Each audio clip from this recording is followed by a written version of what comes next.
Assalamualaikum warahmatullahi wabarakatuh. Perkenalkan, kami dari kelompok 2 ingin mempresentasikan hasil diskusi kelompok kami, yaitu implementasi pembelajaran dalam UPD, pembelajaran menggunakan buku teks.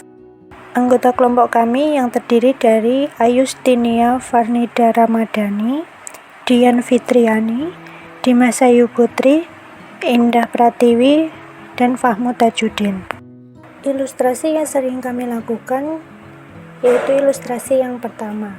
Dengan menerapkan ilustrasi pertama, penggunaan buku teks sebagai sumber belajar dan rujukan akan membuat kita dapat menggali lebih banyak tujuan pembelajaran yang spesifik. Penyusun tujuan sebaiknya mengacu pada hasil akhir yang tersaji pada buku teks.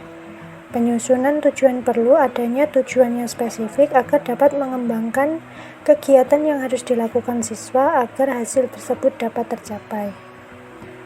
Kemudian tujuan pembelajaran yang spesifik juga harus disesuaikan dengan karakteristik dan pemahaman siswa. Dan yang terakhir, tujuan pembelajaran tersebut juga harus sesuai dengan kondisi dan fasilitas yang ada di sekolah. Menurut kami, ilustrasi yang cocok dengan siswa kekinian yaitu ilustrasi yang pertama.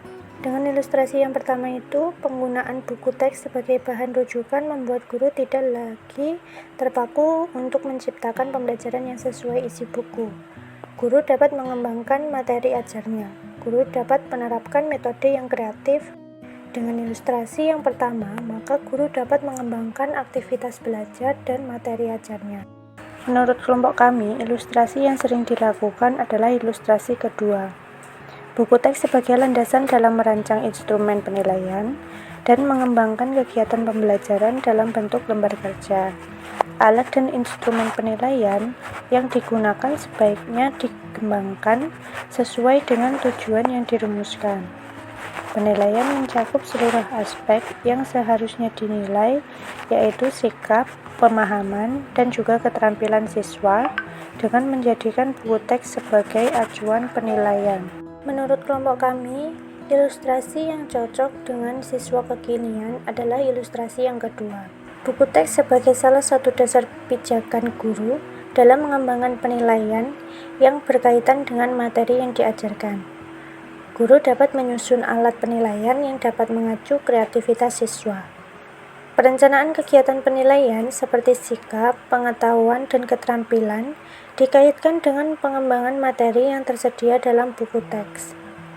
Proses penilaian meningkat dan berkembang karena tidak lagi dinilai dengan tes tertulis, namun juga dapat dinilai dengan proyek, produk, unjuk kerja, dan sebagainya. Selanjutnya soal yang ketiga. Menurut kelompok kami, ilustrasi yang sering kami lakukan yaitu ilustrasi yang pertama. Penggunaan buku teks sebagai media pembelajaran, guru akan fokus pada materi yang akan dipelajari, di mana buku teks dimanfaatkan sesuai dengan tujuan pembelajaran yang telah ditetapkan, dan bukan fokus pada urutan penomoran buku. Untuk menyusun aktivitas pembelajaran mengacu pada urutan tujuan pembelajaran yang telah dirumuskan. Urutan dalam mencapai hasil yang diinginkan juga menjadi salah satu yang dipertimbangkan dalam penyusunan kegiatan pembelajaran. Menurut kelompok kami, ilustrasi yang sesuai dan cocok dengan siswa kekinian adalah ilustrasi yang pertama. Buku teks sebagai salah satu sumber rujukan, penggunaannya tentunya berdasarkan tujuan yang diinginkan, sehingga penggunaan bukan terdapat pada urutan penomoran, melainkan pada urutan tujuan yang hendak dicapai. Adanya berbagai alat dan instrumen yang dikembangkan dan disesuaikan dengan perkembangan zaman, maka dalam menyusun aktivitas tersebut perlu adanya panduan dan mengurutkan langkah kegiatan agar dapat mencapai tujuan pembelajaran yang diinginkan. Selanjutnya, pertanyaan keempat. Menurut kelompok kami, ilustrasi yang sering kami lakukan itu ilustrasi yang pertama.